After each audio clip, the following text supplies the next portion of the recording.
న్యాయం చెప్పండి సార్. మేము ఎక్కడికైనా పోవాలి సార్. చిన్న చిన్న మా పరిస్థితి ఏంటి చెప్పండి సార్. మీరు రోడ్డు మీద ఏడాలా? మేము ఎక్కడికైనా వెళ్ళిపోవాలి సార్. చిన్న చిన్న పిల్లలు పెట్టుకొని మాకు న్యాయం చేయండి సార్. మాకు అదే కావాలి. మాకు ఇది తీసేసిన మాకు తలమని చూపించండి సార్. గుడిసెలు వేసుకుంటా కన్నా మాకు రూమ్ రెంట్లు కట్టుకుంటా కూడా మాకు స్తోమత లేదు సార్. మాకు లేదు సార్ రూమ్ రెంట్ కట్టుకుంటా కూడా. మా ఆయన కిడ్నీ పేషెంట్ సార్. మా ఆయన 2 కిడ్నీలు కూడా పోయినాయి సార్. ఒక్కదాన్ని కష్టపడుకొని మా ఆయన పిల్లలు పెంచుకున్నాను సార్. నాకు 2 ఆడపిల్లలు సార్, ఒక కొడుకు. వాళ్ళు పెట్టుకొని నేను పెంచుకున్నాను సార్. నేను ఈ గుడిసె కూడా ఈ తల గుడిసె కూడా లేకపోతే మేము ఎక్కడికైనా బతకాలి సార్. చెప్పండి సార్. న్యాయం చేయండి సార్. మీరైనా మాకు ఏం చెప్తారు? రేవంత్ రెడ్డికి ఏం చెప్తారు? మిమ్మల్ని గెలిపించాం కదా సార్. గెలిపించినా కూడా విశ్వాసం లేకుంటే గుడిసెలు పీకెత్తే మేము ఆరవే ఎవరికైనా చెప్పుకోవాలి సార్. చెప్పండి. మేము ఎవరికైనా చెప్పుకోవాలి. మేమేమని చెప్పుకోవాలి సార్. ఎక్కడికైనా పరిగెట్టాలి మేము. ఏముంటే అక్కడ ఎక్కడ కూడా ప్లేస్ లేదు సార్. మాకు ప్లేస్ లేదు. రేపు పొద్దున తీసేయమంటారు. పోలీసులు తీసుకొని వస్తారంటున్నారు. లేడీస్ కానిస్టేబుల్స్ తీసుకొని వస్తారంటున్నారు. మేము ఎక్కడ ఊరేసుకొని చచ్చిపోతాం సార్. పెట్రోల్ తెచ్చుకొని తగలేసుకొని చచ్చిపోతాం. ఇక్కడ కుక్కలతో తొక్కి తెస్తామన్నారు సార్. తొక్కిచ్చినా సరే పిల్లలతో మేము అలా నిలబడతాం. మాకు ఆధారు లేదు, మేము ఇక్కడనే జీవించాలంటే ఏమంటున్నారు అధికారులు? మొత్తం ఖాళీ చేసేమంటున్నారు సార్. ఏ ఒక్క గుడిసె కూడా ఉండకూడదు అంటున్నారు. మొత్తం ఖాళీ చేసేమంటున్నారు. మీరు ఖాళీ చేయమన్నా సరే మేము ఖాళీ చేయమని చెప్తున్నాం సార్. మాకు తలమాన చూపించాలి.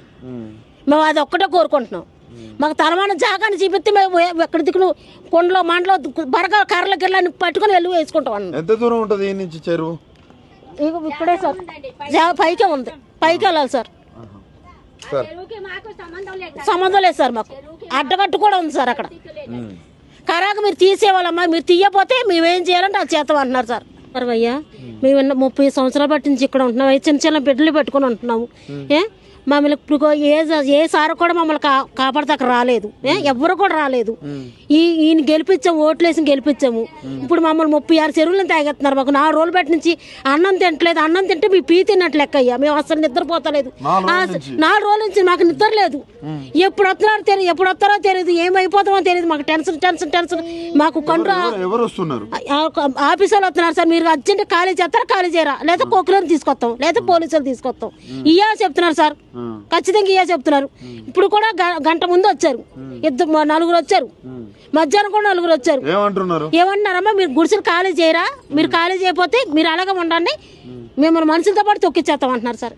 ఏం చేయాలి సార్ చెప్పండి? మనుషులతో పాటు అంటే మీరు ఏం పని చేస్తారమ్మా? మేము శిల్పారాలో హౌస్ పికింగ్ చేస్తాం సార్. శిల్పారామంలో పని చేస్తాం సార్.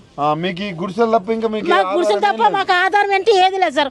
మాకు ఊళ్ళో ఇంటి కూడా మా ఆంధ్ర కూడా మాకు ఇల్లు కట్టుకుంటే అక్కడ ఇల్లు కూడా లేదు సార్. మాకు తాళం కూడా లేదు సార్. మాకు ఇక్కడ 30 ఏళ్ళ బట్టి నుంచి బతుకుతున్నాం సార్. ఇక్కడ ఓటక్కు కూడా ఇవ్వడం ఉంది సార్. మాకు వేసాం సార్. వేసి ఆయన గెలిపించాం సార్. గెలిపించబట్టి మాకు ఇంత తిప్పం. రేవంత్ రెడ్డికి కాంగ్రెస్ కి రోడ్డు. అవును అవును సార్. ఈ చిన్న చిన్న బట్టలు పిల్లలు పట్టుకొని మేము ఎక్కడికైనా వెళ్ళిపోవాలి సార్. చెప్పండి చెప్పండి సార్.